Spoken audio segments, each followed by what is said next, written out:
from the Flaming Lips. Welcome to Louisville and Forcastle 2010. Thank you. Kyle, right? That's your name? right, Yeah. yeah. Hello, Kyle. Yeah, it's great to be here. Yeah. You've been checking out the set from She and Him, I see? I was up there a little bit. We saw them at the beginning of the week. You know, when you play a lot of summer festivals, you know, you'll end up, you know, running into the same bands every 3 or 4 days. Right. We played with Spoon just a couple of days ago, and I think it was Toronto, Canada. And here they are just a couple of days later in Louisville, Kentucky. Yeah. So, yeah, we saw them about a week ago. A lot of the same groups. We played with Minus the Bear in April, and you know, so yeah, it's great. Yeah. And I know you guys, you know, play a lot of festivals, but it seems like it's really the perfect place for what you guys are doing these days. I mean, do you really look for the festivals above the club gigs at this point? Well, I mean, I don't know if we look. I mean, it's sort of like, you know, in the summertime, I don't know, do you really want to be in a hot, sweaty, you know, small club or something, whereas more, I don't, how do you say it? I mean, there's more promoters that are putting on this kind of adverse, kind of collected show, you know. That's happening more and more in America now. I mean, it used to be, you know, in Europe there were a lot of festivals like this. We would go to, you know, to Spain and Italy and Portugal all summer long. But now in America, this is happening more and more. And so, I don't know. I think people like being outside and smoking pot, and you know, I mean, I think there's just something out, you know, summertime and music and something that works great for your set. Collective, yeah, your collective conscious and all that sort of stuff. Yeah, it's great. Yeah. Dark Side has taken on, it seems, more of a life than it might have ever been expected to, because it was really, for a moment there, it was just kind of a quick one-off. But you guys have been doing it a lot, and no, not a lot. No, we've only done it twice. We did it. We did it once at New Year's Eve, and then when we were approached by Bonnaroo to do it as an exclusive set there.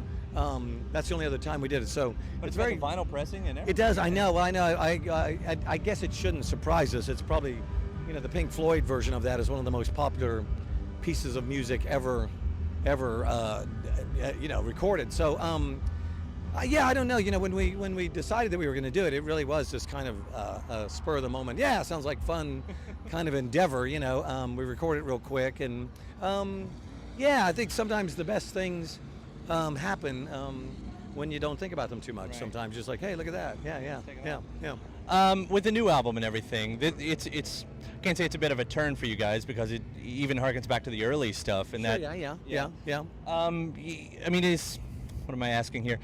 do you plan on going further deep into that rabbit hole, or was this just kind of let's experiment some more? That is, well, you know, it's funny because, you know, when we started to do even more poppy sort of oriented music, for us, that was even experimental music. I mean, when I think of, when I listen to Yoshimi Battles the Pink Robots now, you know, a lot of that is very electronic, computer, strange, glitchy little pop music, you know. Even for us, that seemed like an experiment, because we always viewed ourselves as a different kind of group. And I think as we started to do more and more music like that, people thought, well, that's the sort of group we are.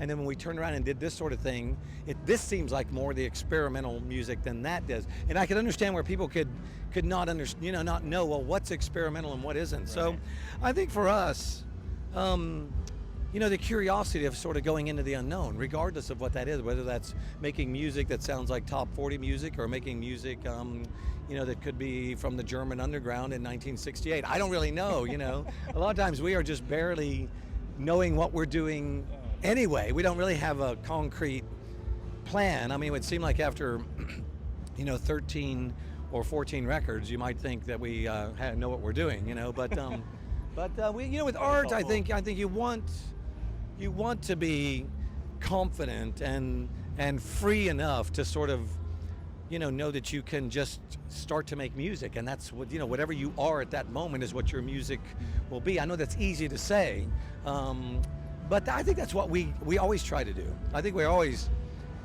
armed with a lot of ideas and a lot of, you know, enthusiasm and energy to do these things. But a lot of times you just have to be listening and trying and hope something interesting happens. It doesn't always, but there's plenty of interesting spots in here. The videos have been another. I mean, you guys have always been known for some great videos. Are there any more planned for this? Yeah, I probably will just keep doing them. You know, I don't know if I'll do every song, but you know, I whenever I get a free, you know, couple of weeks, I put something together and continue my obsessive, ridiculous story, whatever it is. I'm not sure what it is, but you know. Is there any playing currently?